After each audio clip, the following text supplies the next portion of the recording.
people focusing on that and doing this shaming. Let's be real clear. I know I've been consistent, and I believe my colleagues over here have been real consistent about this. We have denounced violence of all types. And yet, I don't hear the gentleman from California. I have not heard once where he has denounced the violence that happened in the summer of love of 2020. I mean, the country was on fire. I think about Madison, Wisconsin, Milwaukee, Wisconsin, Kenosha, Wisconsin. We saw it on our TV screens happening day after day right next door in Minneapolis. And yet, there's no denouncement of that violence that was committed. And let's be real clear. We should all denounce all violence of that sort rather than trying to do these drive-by shamings in a committee like this. I yield to the gentleman from Texas. I thank the gentleman from Wisconsin. I would just respond to the gentleman from Georgia who was scoffing at the citation of Fox News, which was quoting actual emails. So I'm going to insert those into the record. And I would ask that we be able to insert into the record the email from Mary Wall in the Executive Office of the President, referencing and saying, attached, please find an internal, saying, thanks for the heads up. Is there any way we can take a look at the letter in advance of release? And the response from the National School Board Association Executive Director saying, find the internal NSBA document attached. We use this document as a reference point. A follow-up memorandum from Viola Garcia to the State Association officers and executive directors in which she references the September 14th meeting that the Fox article referenced, meeting at the liaison group, that they were informed there had been a meeting with White House staff that morning and that NSBA was preparing to send a letter to the president. And then later that in response to the letter sent by NSBA on October 4th, the Attorney General announced in a memorandum widely shared throughout the U.S. Department of Justice that he was ordering all U.S. attorneys' offices, et cetera, et cetera. I would ask that these be inserted into the record. Because these are the actual facts. That's what actually matters. And you have a news account on Fox News being scoffed at, but these are the facts of what happened in the direct and clear coordination between the NSBA, the White House, that then resulted in action by the Department of Justice issuing a memorandum that is still in place as we speak. And I would yield to the gentleman from Wisconsin to yield to the gentleman from Ohio. Yeah, I just want, if I may continue. Sure. You know, I think about, it was cited that the USA Today gave this definitive article saying that, geez, this stuff just did not happen. Well, let me tell you about PolitiFact. Just recently, we showed that PolitiFact was completely wrong from a year ago when we exposed what happened with the evacuation from Afghanistan, where it was said, yes, these people were vetted. Well, it's clearly being shown by Inspector General's reports that that did not happen.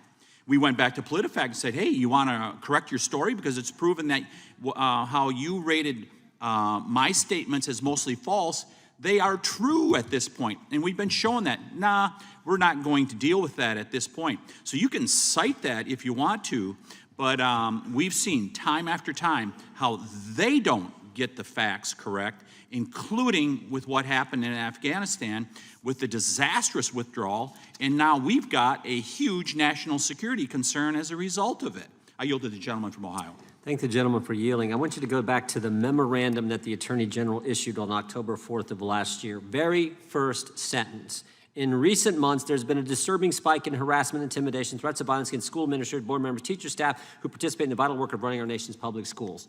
When he testified, when the Attorney General testified, we asked him a simple question. What was the basis for you putting that first sentence in your memorandum? And what did he say? What did he say? He said it was the letter from the National School Boards Association that they have now said we regret and apologize for sending. The letter, as the gentleman from Texas just pointed out, they coordinated with the White House to use the words domestic terrorism in the letter and cite the Patriot Act. That's why we want the correspondence back and forth, in addition to the few emails we've been able to uncover, because it was all coordinated, and it was based on that coordinated letter that the Attorney General of the United States writes that first sentence. There was no other evidence. I'm going to take the word of a left-wing political organization that's been in cahoots with the White House to put this together because we think it's going to be to our political advantage. They found out it wasn't, and Glenn Youngkin's now the governor of Virginia because of it. But that's what they did. We want all the communications between the White House, the NSBA, and the Justice Department that put this whole scheme together. I yield. Would the gentleman yield? Time has expired. Would the gentleman yield? For our purposes, the gentleman from from California seek recognition. I move to strike the last word, Gentleman is recognized.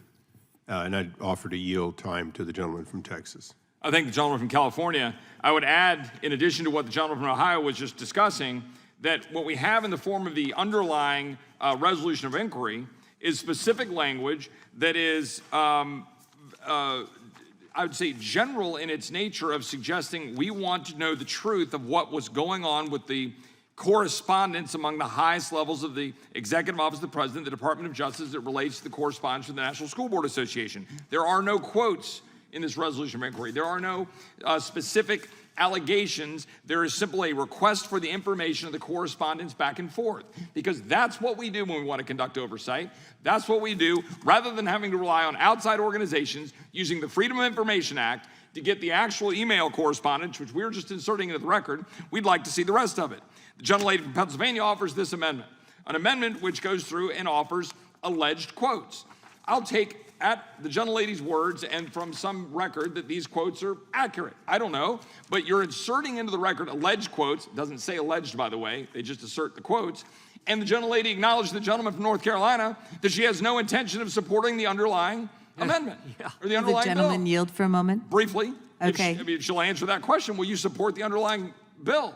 No, I don't support the underlying resolution So because this I is a think red it's herring. misguided. No, if by some reason it should pass, then I think it should be amended to reflect the fact that there were legitimate concerns, And reclaiming my time, the underlying resolution of inquiry is asking for specific correspondence among the highest level decision makers. The gentlelady knows specifically why she's putting these quotes in there, so that she can make a political stunt rather than seeking truth.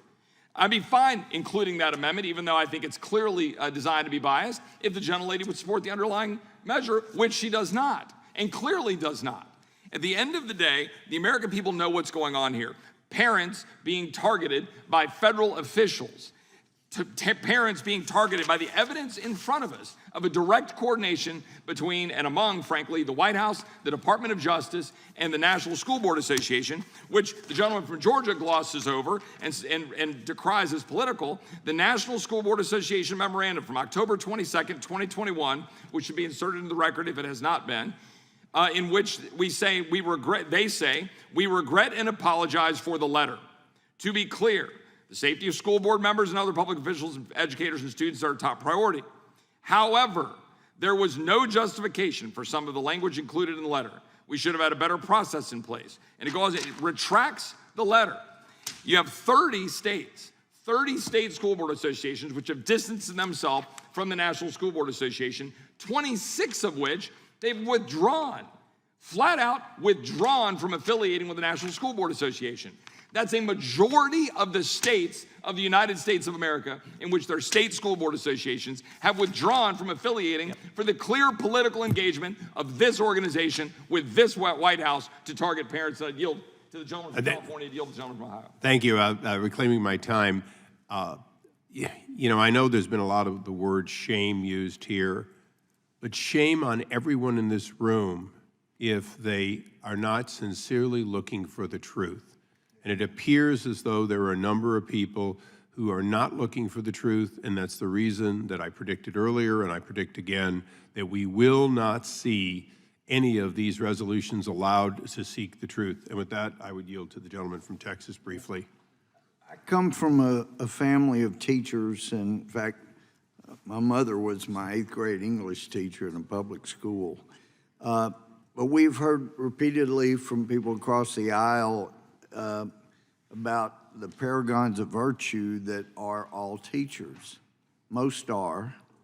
But I've also heard a woman who was saying, a young woman, that her life basically devastated because middle school teachers were telling her, if you ever look in the mirror and you're not pleased with what you see, then it means you're transgender. And she bought that, and it upended her life. And eventually she came back to being straight and realizing she was manipulated by teachers. And again, I would encourage people not to be provoked to violence, because the law has been and still is, provoking words are never a defense to a physical assault. Do not get provoked to violence, no matter how bad the words are. Thank you, and I yield back. Gentleman yields back. Does anyone else seek recognition? For what purpose does Mr. Jones seek recognition? Mr. Owens seek recognition? I'd like to strike the last word. Gentleman is recognized. I'd like to give my time over to Ms. Tiffany. I want to thank the gentleman from Utah. I want to go back and put a finer point on what the gentleman from Texas, just to my left, made in his comments. Of inquiry requesting the president to provide certain documents to the House of Representatives relating to the October 4, 2021 memorandum issued by the Attorney General entitled Partnership Among Federal, State, Local, Tribal, and Territorial Law Enforcement to Address Threats. It is so straightforward. This is just purely sunshine. This is what it's part of the purpose of this committee, from what I understand, is to provide sunshine to the American people. I did not get a chance to comment on the previous bill that was before us. That was even more simple, the request there. It's simply to ask for the copy of the affidavit. That was it. That's it. I mean, people are trying to muddle here what is being requested here. It is very straightforward, and it's documents the American people should see, because the American people are very fair at their foundations. Most American people, they just put the truth before us, and we'll make our conclusions from there. And yet we have this denial that's happening today and this obfuscation about what is being requested here today. It is very simple. Produce the documents that you have written in the administration and let the American people see them. Obviously, they have something to hide. I yield back to the gentleman from Utah. I yield my time to Ms. Jordan. Yes. Thank you. I thank the gentleman for yielding. Again, the basic facts here are, I think, so plain. We know there was coordination prior to the letter ever being sent to the President of the United States between the White House, the School Board Association, and some element at the Justice Department. So they send the letter. 5 days later, the Attorney General of the United States issues a memorandum. The first sentence of the memorandum cites we're concerned about the intimidation and threats that are going on there. When he testified in front of this committee, we asked him what was the basis for the very first sentence in the memo that set up this apparatus that has now resulted, based on what whistleblowers have told us, over 24 parents being investigated by the FBI. We asked him what was the basis for that first sentence, and he said, the letter. The letter that has now been rescinded, apologized for, regretful, all kinds of, they can't backpedal enough. The letter that prompted this all, that caused more than half the states to leave this organization, that's all happened. And oh, by the way, here's another fact that I think is important. The two people who signed the letter from the National School Boards Association, the CEO is gone. The other individual got a plum assignment on, what's this? The National Assessment Governing Board. Joe Biden appointed her to that board, a board with only 5 people on it. She got appointed to that board on October 13th. So what's that? 9 days after the memorandum, based on the letter that she had sent. Well, shazam, that sounds kind of scary, kind of unnerving to me that all happened. And so what do we have here? We have a resolution saying we'd kind of like to know all the other facts, all the communication going on between these folks that started this whole scheme to harass, and we know what they were trying to do. They were trying to, this is about First Amendment, chill the speech of moms and dads. And they thought, we all know this, they thought, because the gubernatorial candidate in Virginia said this, they thought it was going to help them win the Virginia governor's election. That's what they thought. Now, they thought wrong. Turns out, when Democrats say we think government is actually smarter than parents, lots of moms and dads say we disagree. And in Virginia, they said it in a big way on Election Day. But all this resolution, as the gentleman from Texas has pointed out, as so many of the members on this side have pointed out, is simply asking for, show us that communication, that we've sent countless letters. I mean, I don't know how many letters we've all signed to the AG, to the school boards, to the Justice Department, to everyone, to the we've sent them to we sent them to the Secretary of Education. and we've gotten zero information back.